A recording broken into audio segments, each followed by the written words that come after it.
Astor Piazzolla nació en Mar del Plata el 11 de marzo de 1921. A los 3 años se mudó con su familia a Nueva York, donde aprendió a tocar el bandoneón.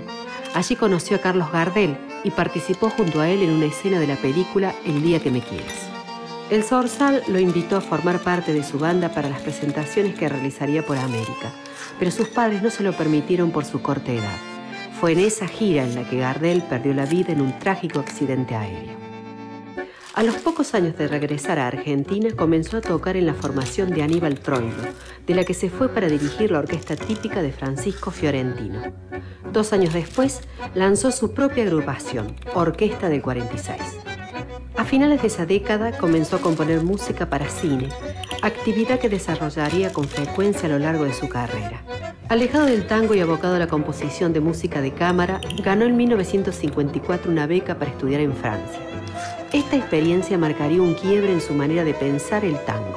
Incorporó innovaciones respecto al ritmo, al timbre y a la armonía del tango tradicional, lo que generó una fuerte resistencia de gran parte de sus colegas y de la crítica. Formó varias agrupaciones, pero Quinteto Nuevo Tango definiría su estilo musical definitivamente. Músicos de diversas partes del mundo han interpretado sus creaciones, convirtiéndolo en el mayor exponente del tango a nivel mundial. El 4 de julio de 1992, 2 años después de haber sufrido una embolia cerebral, murió en Buenos Aires. Astor Piazzolla fue un revolucionario del tango. Dejó plasmado en su vasto repertorio la influencia que recibió del jazz y la música clásica y su profunda intención de retratar Buenos Aires.